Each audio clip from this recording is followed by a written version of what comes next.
morning and good afternoon. Welcome to another episode of Before Coffee. It is our wacky and weird Wednesday, where we're covering a bunch of wacky weird things are going on, like security breaches and career changes or getting drunk at work. All of the odd news you may not have heard, you'll find today here on Before Coffee, the father and daughter comprehensive news of Planet Earth podcast, where we look up our stories 10 to 15 minutes before we started, and we haven't had any caffeine. That's why it's called Before Coffee. So let's roll out of bed and get into these headlines. Today on Before Coffee, I like searching and snooping. A former police officer became a private environmental investigator. And a teacher who turned up at primary school assembly drunk is banned from the classroom. And this is Roger for the United States, where butter emails. White House mistakenly shares Yemen War plans with a journalist from the Atlantic. How Peruvian cockfighters could tip the scales for endangered sawfish. And in more weird news, why does cilantro taste like soap to some people? We'll find out. In culture news, director Marco Berger. My films make some masculine viewers question if they could be gay. And it's National Spinach Day, so be like Popeye, this killer man. I love be it. A hero.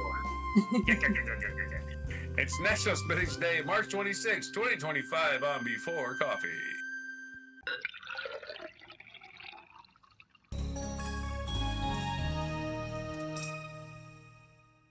Yep, that's what we do here on Before Coffee. We're always improving, like adding more face, getting our audio up, eating spinach, and tasting soap in our cilantro, you know? We got it all here. Getting enough sleep for a change. So yeah, that's nice too. Ready to conquer the world. Ready to write a limerick. I don't know. Probably not. Right on it. Probably not. It's probably not going to be that. Spins the wheel, old man. Spins the wheel. All right, this one, you can give me 2 alliteration headlines if you want to try really hard. Let's see. Start out with our first stories here about, well, people doing wacky things. First, we've got a career change from a gendarme, or a French police officer. This is written by Camille Verquest on France 3. I guess it's called France 3. From Bretagne, or Brittany.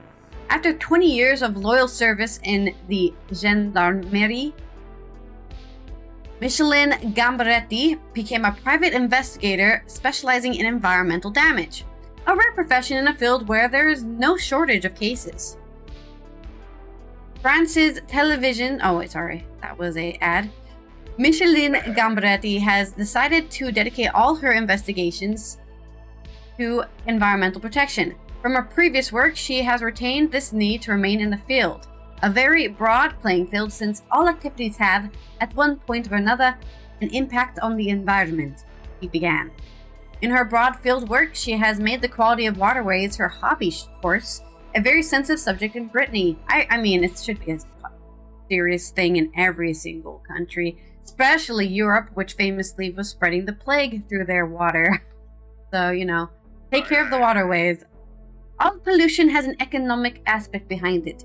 The polluters don't do what needs to be done for the sake of the economy.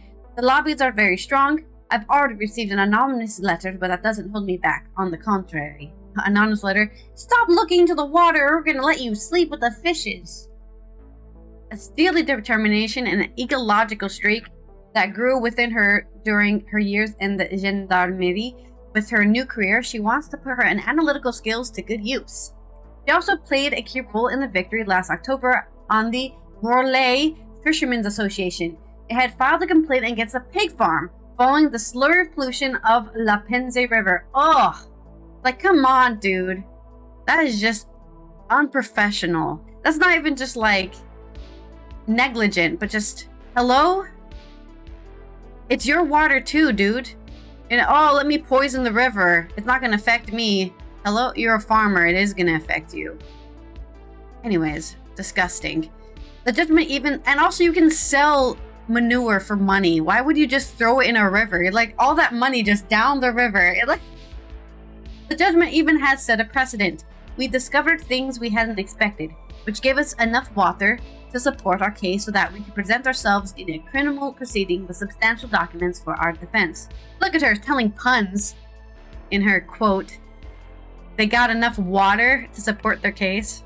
Assures Philippe Brass, the president of the Approval Association for Fishing and Protection of Aquatic Environments in the Morlaix region. So thanks to Micheline, I want to say Micheline. Micheline, I think is how you say her name. I can't read French in the most of the time. The investigators travel throughout the Finistère and can travel anywhere in Brittany at the request of an association or individual. A time of investigation that she appreciates. In the gendarmerie, an environmental investigator do this specialty in addition in their normal activities, so they don't necessarily have time to work on a case in depth as I can do now, she explains. There is no shortage of files, and Micheline Gambaretti would like other experienced people to get involved like her in this field. Well, maybe I'll learn French and I'll become an environmental investigator. I'm sure they don't. That's all I need to do, and I don't need any other qualities for the job. Right. You just gotta want to do it. That's it. But do you have a alliteration for that article? Diligent Perhaps? detective discovers domain damage. Sounds good. In another story. That's 5, man. Yeah. That's a 5-pointer. 5 points. But, are we keeping score? Is that what we're doing? Score. Yeah. Is this like golf? I'm scoring myself. You probably should score me. Since it was 5 words, I should get 5 points. Yeah. Well, speaking of France, a place that loves wine, this teacher in the UK also loves wine a little too much. This is from Jabir Ahmed on The Independent. A teacher has been banned from a classroom after arriving at school assembly smelling of alcohol and walking slowly and gingerly. Oh, wow, that's a little racist. Walking gingerly? What is that supposed to mean? He's got red hair. Year 1 teacher Ashley Atkin appeared dazed and staggering as she struggled to present an award to a student at Horn Mills Primary School in Cheshire. The 38-year-old had only been working in the primary school for a month. Wow, and she's like, man, life sucks. I'm gonna drink myself silly. For a month of working with these children. I'm out of here. Okay, wow. When worried colleagues described pungent and strong smells of alcohol on her. A teaching regulation agency TRA investigation found that Atkin arrived at work on the 20th of October, having drunk a bottle and a glass of wine during the early hours of the morning. The 38-year-old was also convicted at Cheshire Magistrates Court in July for driving a motor vehicle with excess alcohol. Okay, she's an alcoholic. How'd she get a job? The teaching panel concluded her behavior brought the teaching profession into disrepute and therefore prohibited her from teaching indefinitely in any school, sixth form, college, or children's home in England. Hey, well, she can still go to Ireland and Scotland, I guess. Maybe they'll like that she's drunk. Only in England did they ban her, I'm just saying. The TRA heard evidence from Atkins' colleagues. One said, when Mrs. Atkins stood to take the children into assembly, she seemed to have trouble with her dress round her feet and was unsteady. She moved slowly and gingerly. Ah, so this guy is the gingerist, the racist here. This colleague, huh? Gingerly, he says. The same colleague said she went into Atkins' classroom to prepare the day when she saw her sitting in the dark in front of her computer. The colleague said Atkins seemed fragile and her eyes were watery and puffy, as if she had been crying. Maybe she went through some tough shit. I don't know. It does sound like she's going through something. She's drinking this much. She added Atkins was avoiding eye contact because she was drunk and that she could smell the alcohol on her breath. Another colleague asked if Atkins had been drinking, which she denied, but admitted she had been drinking heavily in the night before. The band teacher later admitted she drank a bottle of white wine and another small glass of wine the night before. A whole bottle of wine! Panel chair Melissa West said, Miss Atkins was teaching on the 20th of October. She went to work on her evidence and having drunk a bottle and a glass of wine during the early hours of the morning. She was seen to be staggering in school. Her eyes were glazed and she appeared drunk. Miss Atkins was unprepared to start the school day and unable to lead her class in the assembly to be seated. She was deemed to be by a witness not to be in a fit state to work and was escorted home. Miss West added, the panel was satisfied that the conduct of Miss Atkins fell significantly short of the standard of behavior expected of a teacher in that she presented at work after consuming alcohol and smelling of alcohol, for safeguarding reasons, could not be left in charge of her class for the day. I really wish I could get like a background story on this. Like, what is she just an alcoholic? Is it that simple? Like, you know, her dog didn't die, her grandparents went I have cancer. You know, she's not going through anything. She was just like, yeah, I'm an alcoholic. I like drinking a whole bottle of wine at 4 a.m. None of your bees wet. Yeah, that's just me. That's who Yeah, I maybe. am. I'm like a diabetic. Yeah, I guess so. That's my stories. Okay. Sloshed schoolmistress, slurred speech, and several song sessions. She's a music teacher, right? Yeah. No, she wasn't a music teacher. They just, British school do these things called assembly where like they sing religious songs, I guess. So, Okay. All right. I guess in a way they are kind of that. That was a 7. That was a 7 headline there. So if we were scoring at home or anywhere or on the beach or at the office, That was a 7, guys. Of course, you're probably gonna get 25 points in this next section. So Is that every single thing on the wheel has points, and then we can celebrate at the end who wins? Is that what we're doing? points are totally We can have arbitrary. a post-show celebration. All right, mixed metaphors for me, my favorite thing to do, and take it away. Okay, get your metaphor mixer. Okay, this has been in the news. This is one of these ones where the headlines are just too weird for you to believe, and it's like, yeah, we do live in a world that's run by idiots. Unfortunately, the idiots have risen to the top as we race to the bottom. Mr. Reuters.com, Michael Martina and Steve Holland.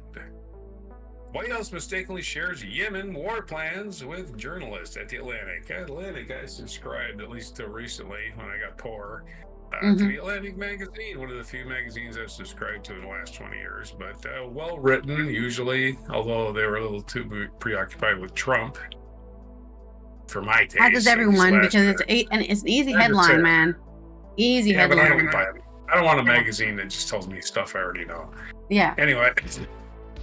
The top Trump administration officials mistakenly disclosed war plans in a messaging group that included a journalist shortly before the U.S. attacked Yemen's Iran-aligned Houthis.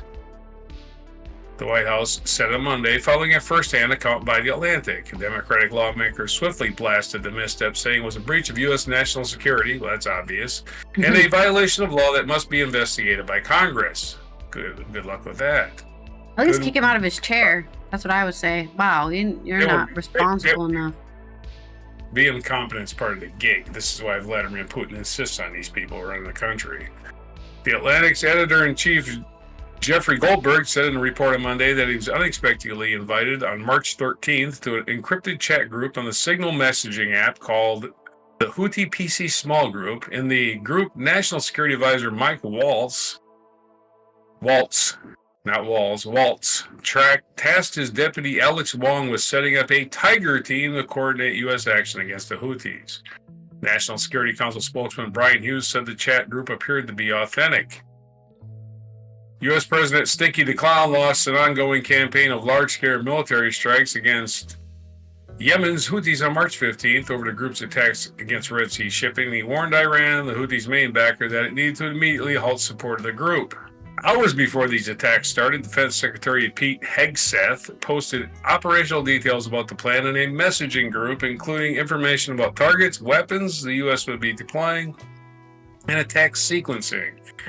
Goldberg said his report omitted the details, but Goldberg team termed it as a shockingly reckless use of Signal chat. Accounts that appeared to represent Vice President J.D. Vance, U.S. Secretary Little Marco Rubio, CIA Director John I'm Insane Ratcliffe, Director of National Intelligence Tulsi Russian asset Gabbard, Treasury Secretary Scott Who the Hell Am I Bessert, and White House Chief of Staff Susie I'm a Liar Wiles. And senior national security councils were assembled in the chat group Global World. Joe Cat, Trump's nominee for national counterintelligence.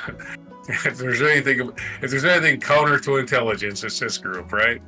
Trump's nominee, national counterterrorism.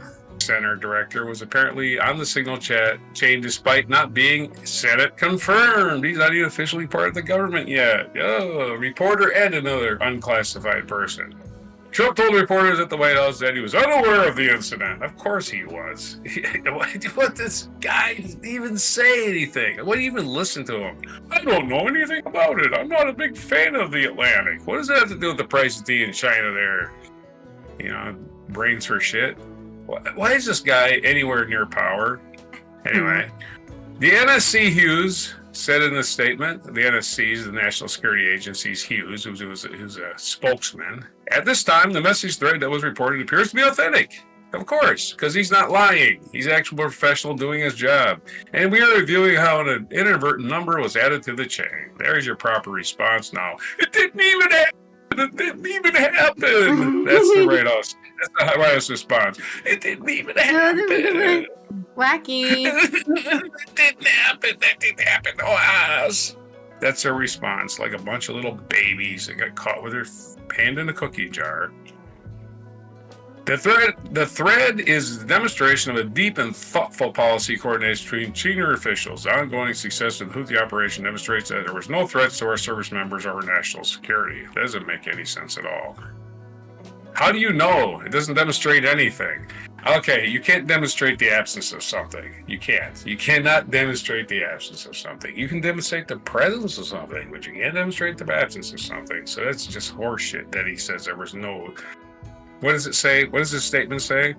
The thread is a demonstration of deep and thoughtful policy coordination between senior officials. First of all, you're using your personal phones for government... no, sorry. You're getting hacked. Your personal phone is getting hacked. Get over it. It's getting hacked. And you're using an app that isn't approved by the Department of Defense for any kind of... Oh, it's a secure app, but it doesn't have encryption that you can really... that the Department of Defense actually approves of. So you shouldn't be using it. There's a reason we had these Blackberries back in the day, and the reason iPhones are the only device cleared for American defense security. But these people don't care. Whatever. Hegseth denied sharing more plans in the group chat, which is exactly what was done. Nobody was texting more plans. That's all I have to say about that. He lied to reporters while on a trip to Hawaii on Monday. Yeah, this reporter's just making it all up, right? I want all this attention for no reason. Goldberg responded to Hegseth's denial in an interview on CNN late on Monday by saying, no, that's a lie. He was texting more plans. Of course, a responsible reporter as he is, luckily for them, he did not just turn around and publish the whole thing immediately. He kept it buried because he's a responsible American worried about saving lives, unlike these shitbags that are running the country. According to screenshots of the chat reported by the Atlantic, officials in the group debated whether the U.S. should carry out the strikes. At one point, Vance appeared to question whether U.S. allies in Europe, more exposed to shipping disruptions in the region, deserved U.S. help. Deserve our help. We're so special with our help. Oh, we're so special. We can be abusive with it. An item... One of 3 U.S. defense secretaries... wait, that's a picture thing. Blah, blah, blah, blah, blah, blah. At Pete Hegseth, if you think we should do it, let's go, a person identified as Vance wrote. I just hate bailing Europe out again. The person wrote, adding, let's just make sure... Yeah, he was totally there, by the way, when Europe got bailed. Yeah. I hate people who are like, again, when? World War Shady II? Vance. You weren't even alive in World War II. Shut the fuck up again. Shady Vance is trading on his career as a Marine correspondent, a reporter, into some kind of false valor he doesn't have. The Atlantic reported that the person identified as Vance also raised concern about the timing of the strikes and said there was a strong argument in favor of delaying them by a month. Who cares what he says? I'm not sure what the president is aware of how inconsistent this is with the message on Europe right now. This is a further risk. We see a moderate to severe spike in oil prices. He said as he slurped the president on the messaging on the app. toes, on his smelly toes. He wiped off his chin. Yeah, allegedly, as he got off his knees. Shady got off his knees and wiped his chin. He said all this fun stuff. Yemen Houthi ally Iran and the European Union's diplomatic service did not immediately respond to requests for comments from Reuters. Under U.S. law, it can be a crime to mishandle, misuse, or abuse classified information. The good old days, and that was against the law. Well, it was unclear where those provisions might have been breached in this case. It's totally, dude, you're using your own private phone. That's a breach. Period. End of fucking the conversation. I'm just sorry. What the fuck, We don't have any standards. By the way, Hillary Clinton had emails. That's the whole... Messages that the Atlantic report said were sent by Waltz to disappear from the Signal app after a period of time also raised questions about the possible violations of federal record-keeping laws. That's right. You can't just officially create things that disappear. You can't do it, and that's what they're doing. Another goddamn thing they're doing that's against the law. Well, who cares? Who cares about laws? Oh, we do. We care about laws in the abstract, but not when we're breaking them. As part of the Trump administration's effort to chase down leaks by officials, unrelated to the Signal Group, Gabbard posted on X on March 14th that any unauthorized leaks of classified information is a violation of law and will be treated as such, except for this one, because they did it, and they're not going to ever be punished for anything. Because if you're a fascist, you can do whatever the hell you want. On Tuesday, Gabbard was due to testify before the Senate Intelligence Committee on worldwide threats to the United States, which she is one of the worldwide threats to the United States. Created by the entrepreneur Moxie Marlinspike, Signal has gone from an exotic messaging app used by privacy-conscious dissidents to the official whisper network of Washington officialdom. Signal does not use U.S. government encryption and is not hosted on government servers. Democratic lawmakers called the use of Signal Group illegal and demanded an investigation, and that is true. This is one of the most stunning breaches of military intelligence that I've read about in a very, very long time, Senate Democratic leader Chuck Schumer said, adding that he would ask Majority Leader John Thune to investigate. Good luck with that. He ain't going to investigate shit. It's not like it was Hillary. It's not like it was a woman doing it, The way it was just a fascist one. Well, at least Tulsi Gabbard, the one woman on there. We're just finding out about it, but obviously we got to run it to ground and figure out what went on there. We'll have a plan, said Thune, a Republican from South Dakota. There was no immediate suggestion from the White House that the breach would lead to any staffing changes. Democratic Senator Elizabeth Warren said next the use of Signal to discuss highly sensitive national security issues was blatantly illegal and dangerous beyond belief. Every single one of the government officials on this text chain have now committed a crime, even if accidentally, that would normally involve a jail sentence. Accessory to a crime. Reading There's your story. Information that's not meant for you. Still a crime. Time for the mixed metaphor. A mixed metaphor today. Oh, that was such a long story. I forgot my mixed metaphor. Mixed up defense intelligence system. Well, they better start pulling up their socks and rolling the mud, because they're down there in the hole. They're down there in the hole, rolling around. Oh, that's good.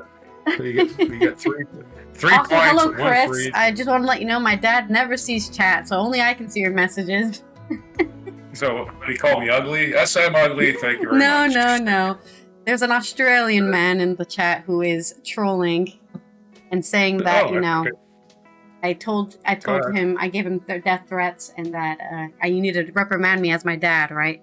Your daughter was angry at me yesterday and called me Australian scum, which I didn't do, but you can't even see those messages, so only I can see them, which is really funny. Oh, man. Don't call people names. Yeah, no, I didn't tell anyone anything. That's what's funny. Anyways. Unless it's Stinky the Clown. You can call him a name. Thanks, Chris, for stopping by, and Omlin as well for stopping by. But there's our segue. Let me roll the wheel again. Oh, God. So I'm just sitting here watching Chris send messages that you can't read, and only I can. So he's trying to talk to you, but I'm the one reading. Oh, it's so funny. Oh, they're on. All right, you have to give me mixed metaphors now. All right, so get your metaphors mixed up for our next long story for this wacky and weird Wednesday, which is about sawfish and cockfighters. How are they related? I'm about to find out. This is from Sierra Garcia on Mongbay News, coming out of Latin America. In Peru, where cockfighting is not only legal, but regarded as an important cultural practice, cockfighters have long brought their roosters to fight wearing sharp spurs fashioned from teeth or sawfish. The large-toothed sawfish, Pristis pristis, the only sawfish that lives in Peru, is incredibly rare and is considered critically endangered. Hopefully not because of the cockfighting. Advocates for the species both within and outside the sport have increasingly realized that cockfighting plays a role in preventing or hastening its demise in Peru and are working to eliminate sawfish spurs from the sport. Although trade in sawfish parts is now illegal in Peru, they're getting those teeth from somewhere. Times are tough for the country's artisanal fishers. Experts worry that demand for sawfish spurs could drive more sawfish killings than the species can support. Martin Maceda can still rattle off the exact date of his most memorable fishing encounter. On March 1st, 2014, he was 8 kilometers or 5 miles off the north coast of Peru, hauling in the catch like he had every day for decades, when he saw a colossal shark-like creature trapped in the net. He quickly realized it wasn't a shark, swordfish, or any animal he'd ever encountered before. I'm 57 years old, and I've been fishing ever since I was 12, and I'd always heard of the pez sierra, sawfish, and that before there used to be a lot of them, the artisanal fisher recalled. I'd only ever seen photos in books until this day. A large sawfish, Pristis, that Maceda and his crewmates had accidentally ensnared was nearly 5 or 16 feet from the tail to the tip of its chainsaw-shaped snout. Wow. I can't even, that's so big, I can't even fit on screen, man. 5 meters. I can only do like 2 meters. The length of this room. Yeah. Freaking long. The boat's owner planned to keep the tooth-studded beak as a relic, but when the boat's motor broke and cash was in short supply, he soon sold the sawfish's namesake feature to cockfighters, who would fashion their teeth the sharp spurs for the roosters to wield in fights. To outsiders, roosters battling for sport with fish parts strapped to their ankles may sound surprising, even outlandish, but in the decades since Maceda's encountered the large-toothed sawfish, advocates for the species have increasingly realized that cockfighting plays a role in preventing or hastening its demise in Peru.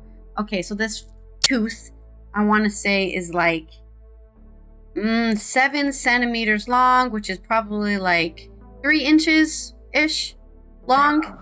Pretty long things, and you attach those to the legs of the roosters. The large-toothed sawfish are slow-growing, gentle giants. They're the only one of the 5 sawfish species historically found in Peru and are considered critically endangered by the IUCN. Sawfish are part of the group of shark-like rays, sometimes called rhino rays, for their protruding facial appendages, or rostrum in the singular, which sawfish use to detect and hunt prey. The teeth that jut out from the rostrum and give sawfish their namesake appearance are actually hardened, modified scales. Like rhinos, they suffered from habitat loss, but also from black market, in which their defining feature, the rostrum and the rostral teeth, is trafficked. Sawfish are so understudied in certain places, such as along the coast of Colombia, Ecuador, and Peru, that almost nothing is known about them. The large-toothed sawfish is now so rare in the region that for several decades it was assumed to be extirpated. At the Latin American level, we cannot talk about sawfish populations because no one knows even an approximate number for the population in their own countries.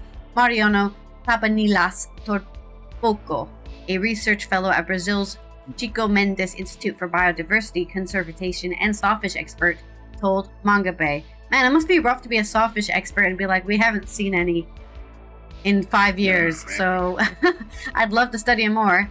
Unlike in the United States, where many European countries, cockfighting in Peru is not only legal but formalized in arenas throughout the country that look like miniature coliseums, where spectators can watch the toughest game fowl go to battle.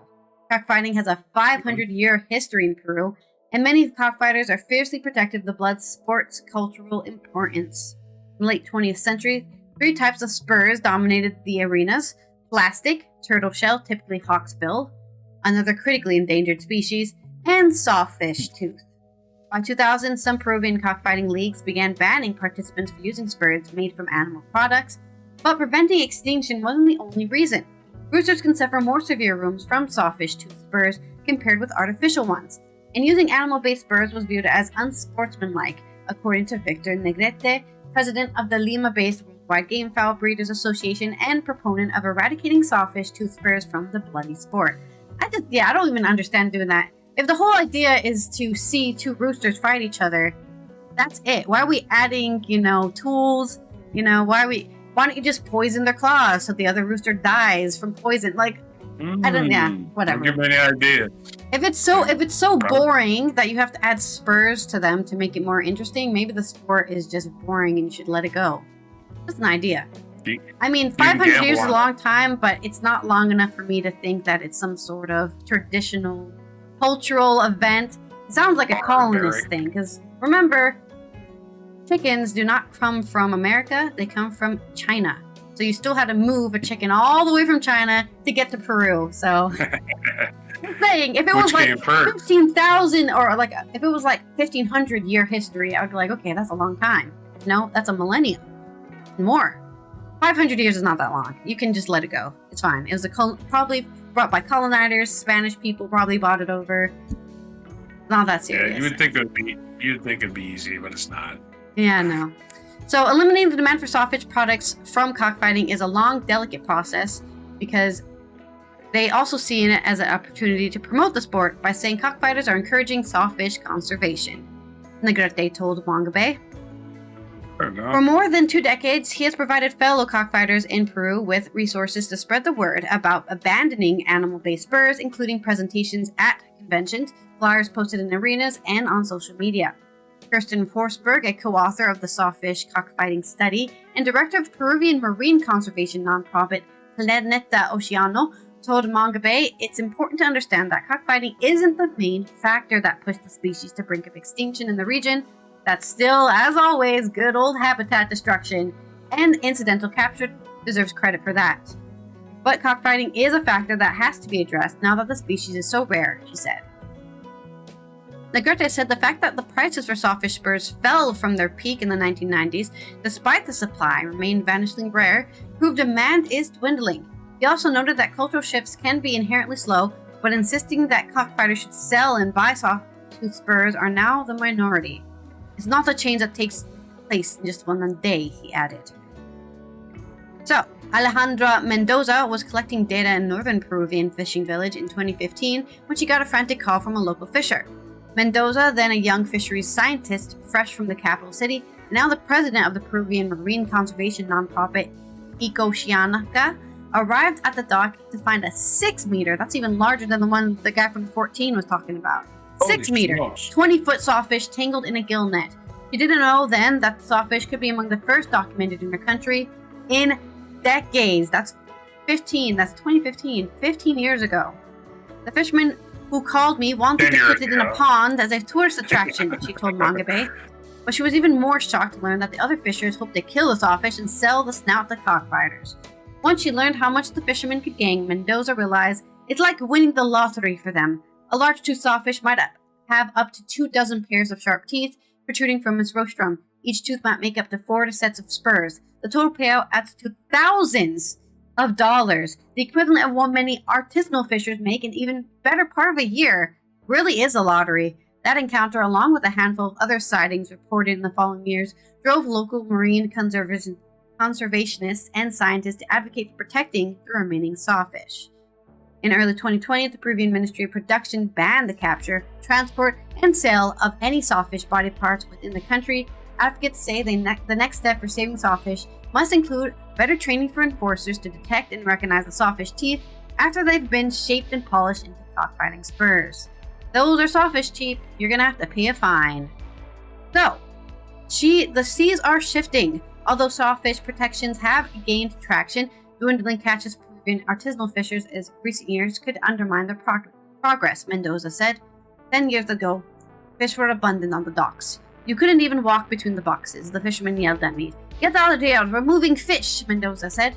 Now you go to the empty docks. The government's artisanal cache data for the region, which she has viewed, support this observation, she said. Eduardo Cruz, a fisherman from the northernmost coastal provinces of Tumbes, concurred. He told Mangabe that the last few years have been among the worst he's experienced in his 35 years of fishing. saying the economic situation is bottoming out. Research on exactly what's driving the recent downturn from artisanal fishers in the region is scant, but I can have some theories for you, like climate change, perhaps? Peruvian fisheries are famously sensitive to year-to-year shifts in ocean conditions. Too much plastic in the water, perhaps? And are vulnerable to human-caused climate change. Hey, there it is! While long-term research suggests overfishing is an issue as well. Well, if there's no fish, it becomes overfishing, right? If you have 10 fish and you catch 5 of them, that's overfishing, right? That's 50% of the fish gone. Yeah, so as the populations get lower, overfishing increases because there's less fish to fish. So even though, we usually fish 5,000 fish every year, that's actually too much now. Mendoza, who was able to convince the fishers to disentangle and release the sawfish that captured in 2015, said she thinks fishers' financial woes are substantial enough to now affect the fates of sawfish that may accidentally capture. With how little income they earn now, I don't know if they could easily bring themselves to release so much money very easily. Cruz, the Tums fisher, laughed when asked if he thinks a sawfish captured now would still be easily sold despite being illegal. Of course! It would sell immediately, he said. With how the economic situation is now, fishermen will catch and sell anything they can. So we gotta get some support for those fishermen. Maybe start opening some fisheries. And then maybe they can move on to having fisheries instead of... But they're artisanal, right? It's all about the art. The art of fishing, you know. I caught this fish with my little hook or my spear, you know, throwing my spear and catching some fish. And that's kind of, I believe, why they're not just doing it for the money. Otherwise, they would probably just stop doing it, right? I'm not making any money. Let's try something else. I think that really, truly, the artisanal fishers love the fishing as well, the art of it. So that's why they're not abandoning it. But unfortunately, that's also why they're slowly digging themselves into a hole that they may never return from. There's my story on how cockfighting and sawfish are related. And give me your mixed metaphor. That only goes to prove the old maxim, don't bring a sawfish to a cockfight. Never. Nah, never. Bring a, yes. It's illegal, specifically. Yeah. Well, I get points. You got 0 points for that. Thank you very much. Thank you. You got points. You got a golf class. Now on to... Okay, so the... Next segue is a personal story. So give me something personal to think about. You probably have one for this because it's about cilantro. Everybody's favorite, my favorite addition to every meal. For salsa, your favorite seasoning. Why? This is from getpocket.com. Sophie Harrington. Why does cilantro taste like soap to some people? I've heard of this phenomenon. It's like that one dress where some people saw white and some people saw blue, or whatever it was. Or was it yellow and blue? I think it was yellow and blue. Anyway, this is surprisingly controversial. Cilantro, or coriander, as is known in other parts of the world, has sparked a level of vitriol unheard of amongst other herbs. From an online community at IHateCilantro.com, well, let's go to extreme lengths. IHateCilantro.com to the I Hate Coriander, worst herb ever Facebook group. It might be the polarizing leaf in the culinary world. What is it about cilantro that makes some people describe it as tasting like soapy penny, moldy shoes, and cat pee, while others rave about its fresh flavor? I, for one, I just taste cilantro. So, and you got those strong cilantro genes, not like these weak people with their soap. Right. Sorry, Amlin. Amlin, unfortunately, is the one with the soap gene. No, you're not weak. You're not actually weak. It's not something you control, of course. You can't say, hey, parents, give me the gene that makes me taste cilantro, please. Despite being well-liked by many other cultures, cilantro historically has been controversial herb in the Western kitchen and produces a scientific subset of aldehydes, organic compounds that can provide highly pungent odors when highly expressed. It is these aldehydes that are most likely responsible for the soapy taste and smell many people associate with cilantro. Yet, these aldehydes also provide the fresh, citrusy aroma that others rave about. So why are some people unable to taste the good side of cilantro? Or coriander. Now, coriander is the seed for cilantro, in case you're wondering what the difference is. Those little round seeds, and they grind them up, and I put coriander in just about everything, man.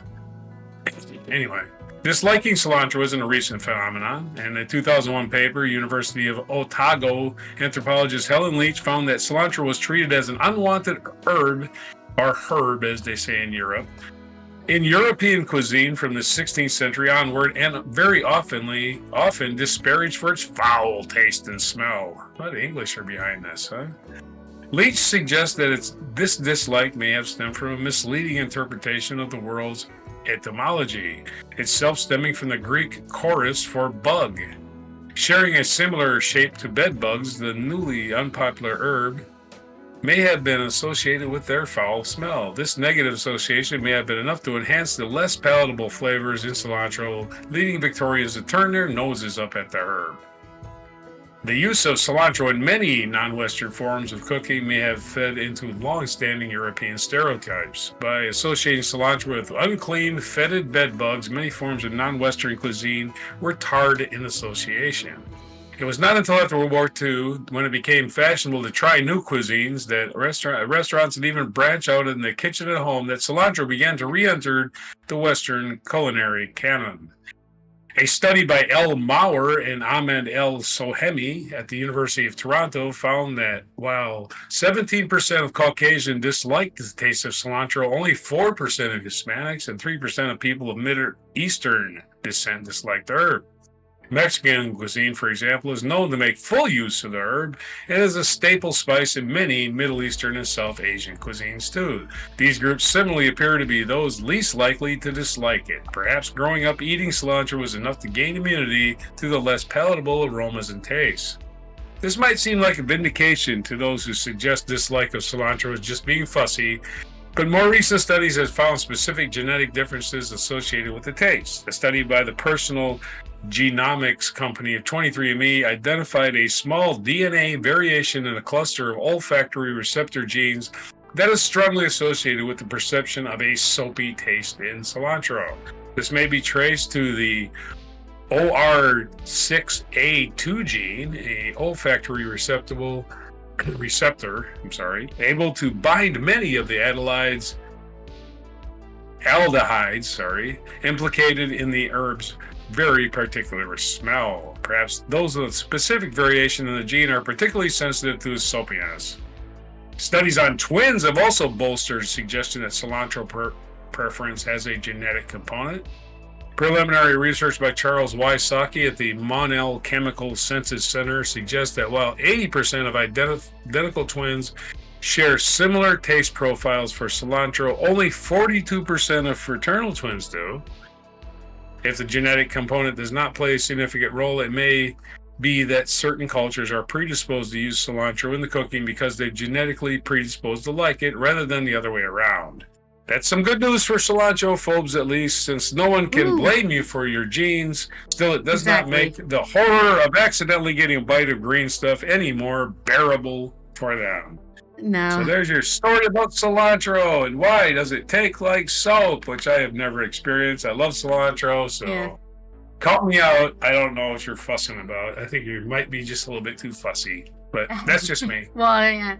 I don't have this problem, so it's not my problem. I feel like it also could be an association thing, right? Where maybe there's soap you've experienced, because a lot of taste is also smell, right? Like 80% of your taste is smell. So if you smell soap and then it reminds you of cilantro, then when you eat that cilantro, it also tastes like soap, right? It could also be this kind of weird, like sometimes you'll smell something that smells like vomit, right? And then you'll eat it and be like, this tastes like vomit, even though it's not vomit, it's probably just eggs or something, right? But it's crazy to me. My personal story about this is that I love cilantro. Even yesterday, I put some cilantro. Yeah. There was already cilantro in my guac. There's already cilantro in my salsa. I put more cilantro on the meat. Just pile it in there. The saddest thing about cilantro or corianders people in Europe know it, is that you never can use it all and it goes bad. So I kind of want to just hang it in the window and dry it out so it doesn't just, go bad. Yep. Maybe replant it so it grows into its own plant. I don't know. Luckily, it grows everywhere like a weed if you plant it. Yeah, well, there it does. Experience. Not here. Let me tell you. It does not grow in the Netherlands. Yeah. It's too cold. The ground is too cold here. So plant it in the summer. It'll grow in a matter of days. It'll start growing. We are trying to grow jalapenos actually in our windowsill right now. We just planted the seeds and we're spraying it gently with some little mist. And it's in like it's in a tiny little house, like a little greenhouse, so that you can get. You gotta grow those in a hot house. You have to grow those in a hot house. Yeah. There's no denying. There's no getting around that. They're not gonna. The growing season is only long enough for those in the equator, basically. Yeah. Okay. All right, spin the wheel. Our final wheel. Your final wheel is a personal story. I hope you have a personal story about feeling a little gay sometimes, or questioning if you're gay. Maybe, I don't know. Ever watch a film? Well, I mean, you always used to say, what's the singer from that one Jovi? singer? Yeah. Huh? He had a really sexy voice. That could be considered a little gay. You think that guy has an attractive voice? That's kind of gay. Some homophobe would say that, I'm sure. No homo. Anyways, this is from director Marco Berger on The Guardian. My films make some masculine viewers question if they could be gay. This is from Saeed Kamali Dengan. Marco Berger's films often begin in one way or another, with a knock on the door. A young gay man steps into a summer house or sometimes a luxury villa, typically inhabited by a group of attractive young men on holiday. As homoerotic tensions simmer, the hypermasculine environment is charged with banter, dares, and provocative games. The Argentinian director's films test the fragile boundaries of homosocial spaces, blurring the lines between gay and straight as characters navigate complex emotions, or at times, ticking time bombs of unspoken dynamics, male bonding, and the perils of repressed desire. In these elements, heightened by homoerotic scenes or prolonged shots of the male body, they have made Berger one of the most prolific and successful filmmakers in Latin America and widely pirated globally. I'm obsessed with telling the stories of two men in a summer house because summer creates the perfect conditions for exploring male desire, Berger said. The clothes come off and the skin is exposed. It's the perfect setting. Most straight people love my films and react positively, but there's a stigma around gay films. If you watch a movie about a killer or a rapist, no one assumes you are one. But if you watch a gay film, people might ask, why do you like Berger's films? Are you gay? These prejudices keep many from watching my work. Stop being homophobic, okay? Or I should say, be more secure in your masculinity or straightness or whatever the hell. The fact that you're scared that people think you're gay for watching a film. If people are constantly watching movies about murders and serial killers, exactly, I believe they are. Yeah. I disagree with him. I think that people constantly watching these movies about murder and serial killers are secretly murderers and serial killers. So I disagree with that specific point. And that was overall point. Anyways, we got disagreement in the chair. Films blurred boundaries make some masculine viewers question if they could be gay. That thought alone unsettles many. Not a lot of people are ready to have an introspective, thing hit them when they're watching a film. Some people just go there to not think, but I don't think Berger's the person you should be watching for that. The Astronaut Lovers, his latest film, screens at the 2025 edition of the BFI Flare, London's LGBTQIA Film Festival. I love how they call it the Flare. The BFI Flare. And marks the 12th feature in 15 years. Wow, he's made a film almost every year he started making films. The film opens not with a door knock, but with an openly gay Pedro, played by Javier Oran, gazing to the windows of a family summer house before a cousin opens the door for him.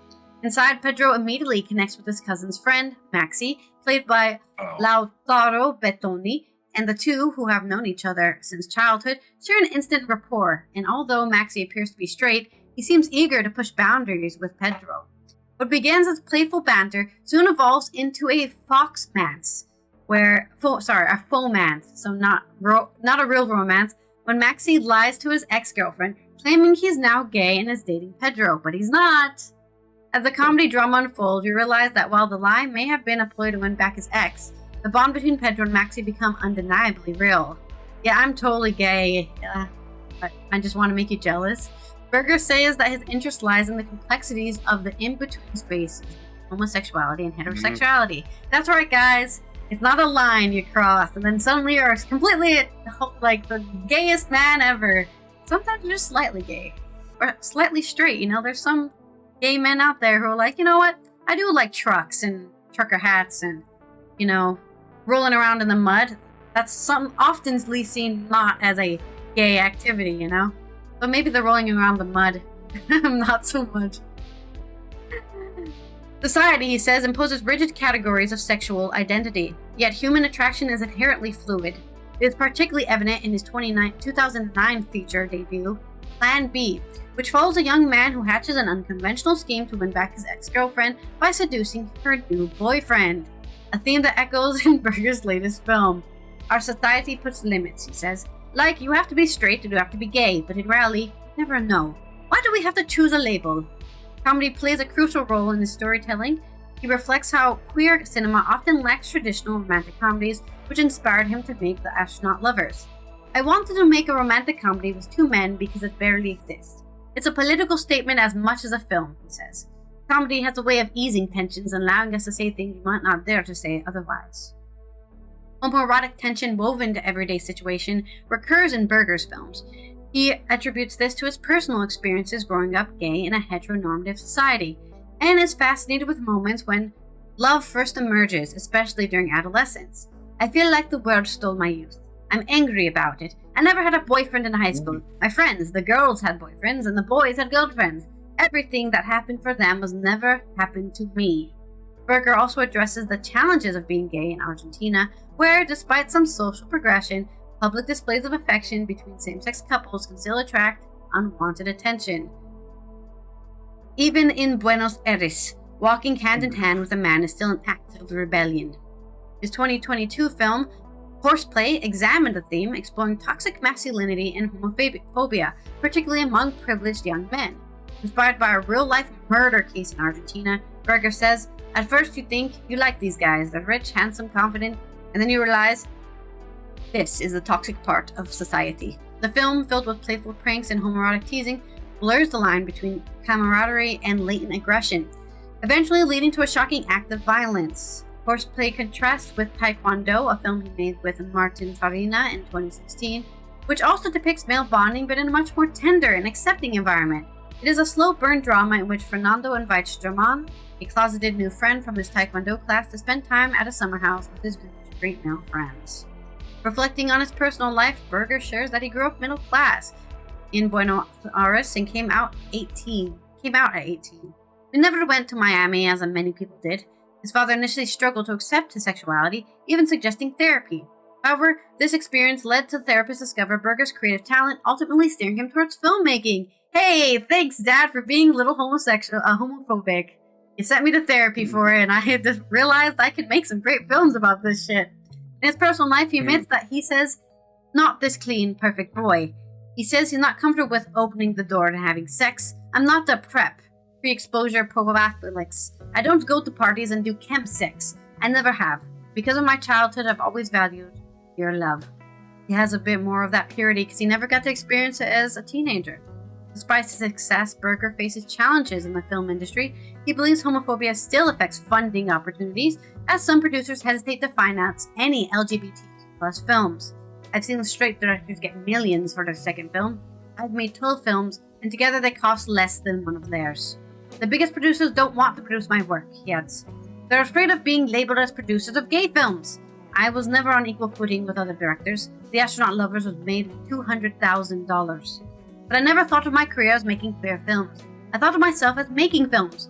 No one asked Quentin Tarantino why he's making another straight film. And nobody asked Tim Burton about making another straight one. Well, I do think people question why Quentin Tarantino is making another film where he says the N-word. I question that every time. Oh, another film where you get to say the N-word. Not him. I guess not him specifically saying it, He's obsessed with feet as well, Quentin Tarantino.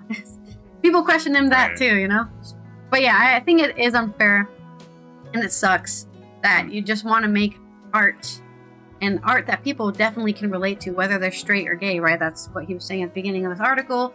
Even straight people love my films, but there's just too many people who don't get to see him because he doesn't get the funding or the PR. So here it is. Go watch a Berger film, even if you are straight, because you might actually learn something new about yourself, or maybe even have a more concrete understanding of yourself. You don't always have to learn something new. Sometimes you can learn that, you know what? I am straight. This film was a great film, but I'm still a straight guy, you know? So there's my story. Any personal stories about that? Personal story is I don't want to watch gay sex in a movie, and I don't want to watch non-gay sex in a movie. Exactly. I don't want to watch sex in a movie at all. Yeah. I don't want any part of it. Cut to this train going into the tunnel. Cut to the fireplace. Cut to the next scene. Get that shit out of your fucking movie. It has nothing to do with the movie. You can say, yeah, they're about to have sex, and just edit that part out. I don't want to see a title card right up on the screen, and then they had sex. The end. Right. I mean, it's interesting you have that point of view. No, just get on with the story. Okay, we get it. They had sex. End of freaking end of scene. Next thing. We don't want to watch. I don't want to watch it. I don't watch any sex at all. If I want to watch porn, I'll watch porn. Okay? Yeah. Hollywood does not do sex properly. They're not really having sex. They're faking it. It's so just usually stop two doing different it. actors.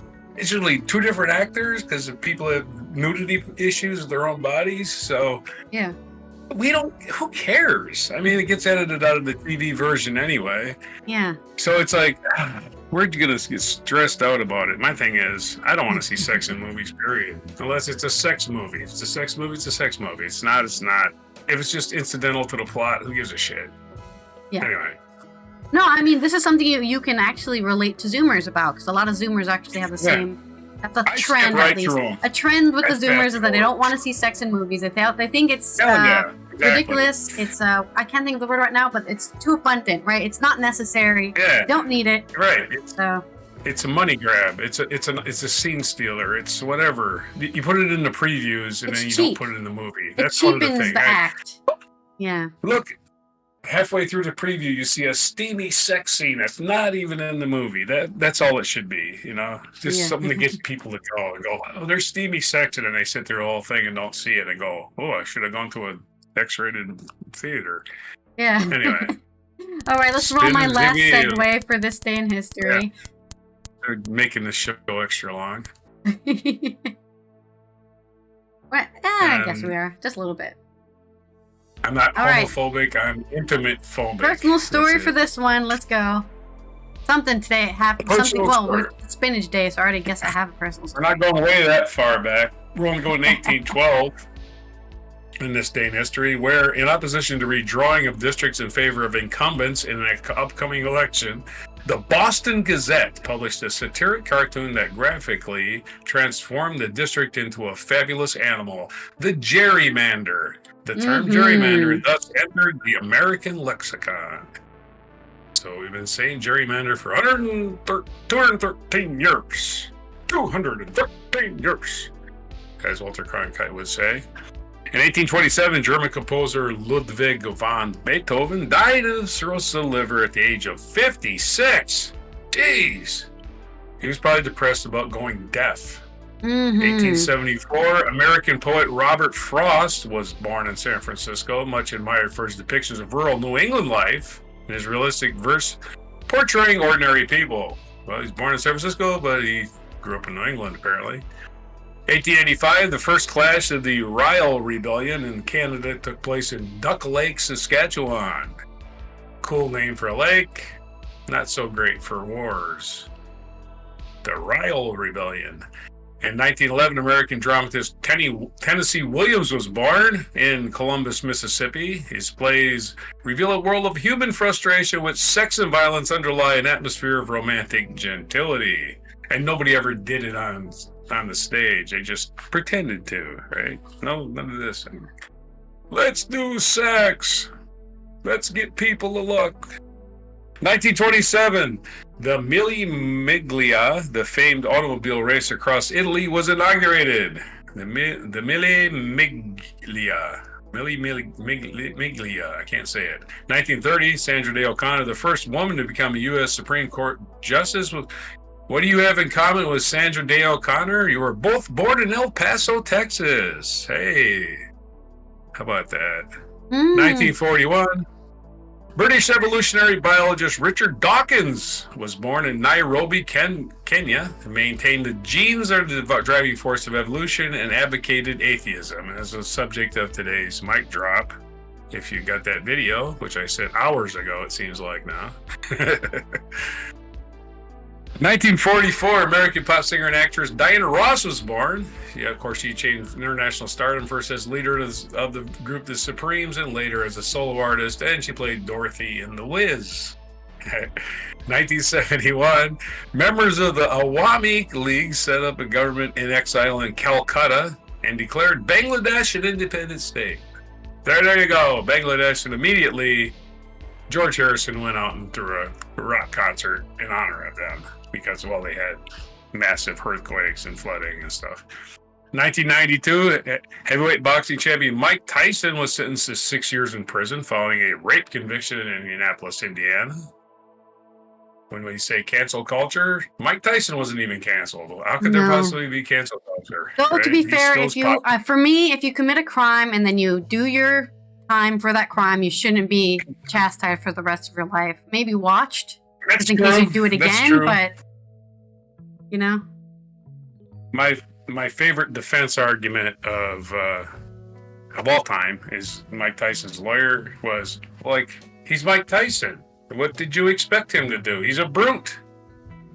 That was his defense. Oh, yeah. He's just a man. Men are going to stick their dicks in things. I mean, what are you going to do?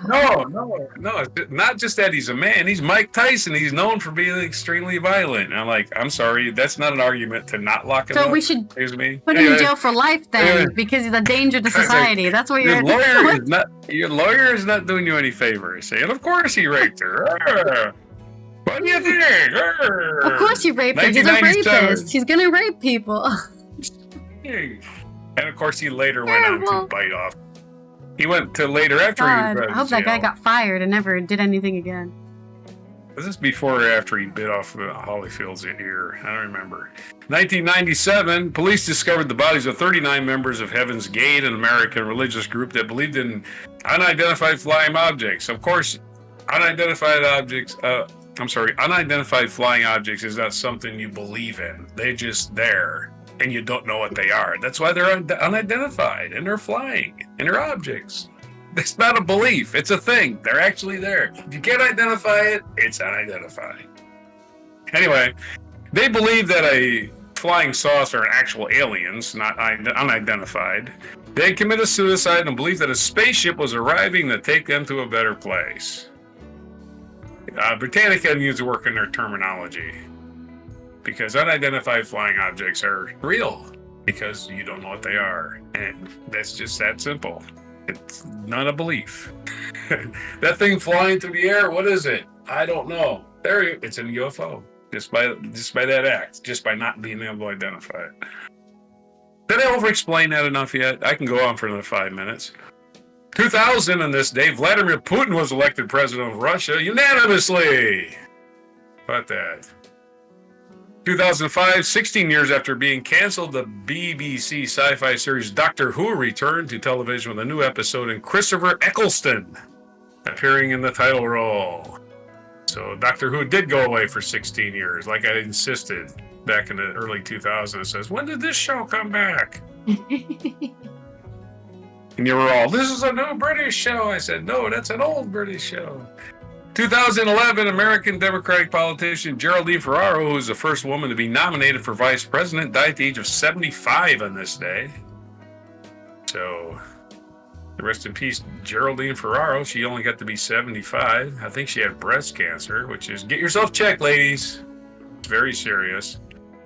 This day in history, March 26th, featured event, 1979, the signing of the Israel-Egypt peace treaty. Those two countries are still at peace. The historic peace treaty between Israel and Egypt agreed by Menachem Begin and Anwar Sadat and based on the Camp David Accords mediated by U.S. President Jimmy Carter in September 1978 was signed on this day in 1979. In other politics news, our feature biography is Nancy Pelosi, born March 26, 1980. She's turning 84. She was born in Baltimore, Maryland, but was raised apparently in California, because that's where she lives. So happy birthday to Nancy Pelosi, the first woman Speaker of the House. Other biographies, other birthdays today. Joseph Campbell, American author, born in 1904. Pierre Boulez, French composer and conductor, born in 1925. So he's 100 today. Leonard Nimoy, Mr. Spock's birthday. Mr. Spock, born in 1931. We already covered Richard Dawkins. And Larry Page, American computer scientist and entrepreneur, born in 1973. Larry Page. Okay. And what days is it today? It's Manatee Appreciation Day. Man, if you don't appreciate manatees, I don't know what the hell's wrong with you. And National Spinach Day is Popeye the Sailor Man's favorite food. National Nougat Day. Nougat is that white, sticky, gooey stuff it's inside of a candy bar. I don't know where else you find it. Inside of a Mars bar, specifically, or a Milky Way, or it's part of... It's a part of Snickers bar. Nougat! Give me some nougat! It's National Epilepsy Awareness Day. Some people have that, and they have seizures, which can be serious. National Little Red Wagon Day, which Elmer Fudd would be happy with. Oh, I'm gonna fix your Little Red Wagon. So it's Little Red Wagon Day, Elmer Fudd style. I said we'd all the headlines in Elmer Fudd style. And those are the days, that's your nonsense, your spins of the wheel, your mispronunciations, the whole thing for March 26, 2025 on Before Nougat and Spinach. Yeah, but a reminder that it is still the week of solidarity with people who are struggling against racism and racial discrimination. So support those people, and if you're doing it, stop doing it. Just stop. It's easy. You just don't do it anymore. And don't be a dick. My personal story has to be that I love spinach. I love a lot of vegetables. Actually, I can't think of a single vegetable that I'm like, get that away from me. Maybe beets, but to be honest, I haven't had a lot beets. So maybe if I ate a beet now, I would like it now. Is a beet a vegetable? I should have beat you more. It's not fun time. No. Yeah, eat your spinach. But don't eat too much. And also, I just learned this before the show started, that if you're adding fiber to your diet, do not add all 25 of your daily dose all at once. You want to add a little at a time. So if you're only having 3 grams of fiber every day, increase it to 8 or increase it to 5. And then every week until you get to 25, don't suddenly start eating 100 grams of fiber, because you will get clogged up like a very bad pipe. So there you go, another personal story for you, a bonus one there. Don't start hard, start slow. Okay. Anyways, this has been Allison here from the Netherlands, Roger from the West Coast US, as we have completed another Wacky and Weird Wednesday. I hope you learned some weird and wacky things today about maybe they had no idea what was going on, some relationships you didn't know were even related to each other, and of course, some security risks that are just casually being thrown out there, and people are trying to not get in trouble for them. You're definitely in trouble. You're in trouble for being in the room. I know this happened with actually another person's story. This happened with a video game. Right when the Ukraine war broke out, a lot of people who were anti-war started sharing schematics, and they were working in the place, right, for the government. Tanks, airplane schematics, sharing them on this video game that includes that stuff on the forums, and then everyone was like, you're breaking security. Like, if people find out who you are, your job is toast. Probably also going to jail because you are sharing official schematics of military. There's a guy still locked up for that, man. There's a guy still locked up by the on Reddit as well. People are doing that. It was crazy time. Don't do that. Okay. I know it's tempting because you want to help people, or you're an idiot. I want to impress a bunch of strangers. Yeah, exactly. Yeah. But we hope to see you tomorrow for our Thursdays 13, where we will have 13 things on a list. We'll talk about that and argue about if it belongs there, I'm sure. and or be surprised. Oh, I had no idea that, you know, Tennessee has a measles outbreak or something. Anyway, Okay. we're always flaming the states in the U.S. that suck. Make sure you subscribe, that will never turn on suck. those notifications so you know when we go live. And here is our mic drop moment. Famous evolutionary biologist and famous atheist, Richard Dawkins. Famous for being an atheist. People often ask me, if we're descended from chimpanzees, how come there are still chimpanzees? Well, we're not Reminder, we descended don't come from chimpanzees. monkeys, we're just We're both related to descended monkeys. from That's a what common people always ancestor misunderstand. who lived there Let the scientist about 6 explain million it. years ago. That common ancestor then produced 2 branches, one of which went to us humans, and one of which went to chimpanzees, branching further to produce bonobos and Bonobos. chimpanzees. We But are this all makes the idea that cousins. We now are I guess. not descended from chimpanzees. More distantly related are gorillas. They Yeah, they're share even a common farther away. ancestor Is that an orangutan with at the both other us end? and chimpanzees. That's the common ancestor between gorillas and humans and chimps. Some people have not evolved as Are a much. natural group Yeah. which are related to gorillas, Yeah, it's cousins of orangutan. gorillas. Orangutans and are all of even those farther animals, which away are all from us. African apes. The African apes But they're are pretty smart, gorillas, orangutans, humans, very bonobos, smart. and chimpanzees. All the African apes have a common ancestor with orangutans. That's the common ancestor with orangutans. Those are all the great apes. So the great apes are all cousins. I'm a Within the great ape. apes, the African apes are closer You're pretty cousins. great, Within the African least. apes, All that work humans, paid off. bonobos, and chimps I'm a are great closer ape. cousins still, and within them, Maybe one day we bonobos can be and as evolved as chimpanzees the are the bonobo. closest cousins One day. of all. We're We'll be hairless sharing apes, is what we classified are. documents on WhatsApp groups or whatever. Thanks for watching.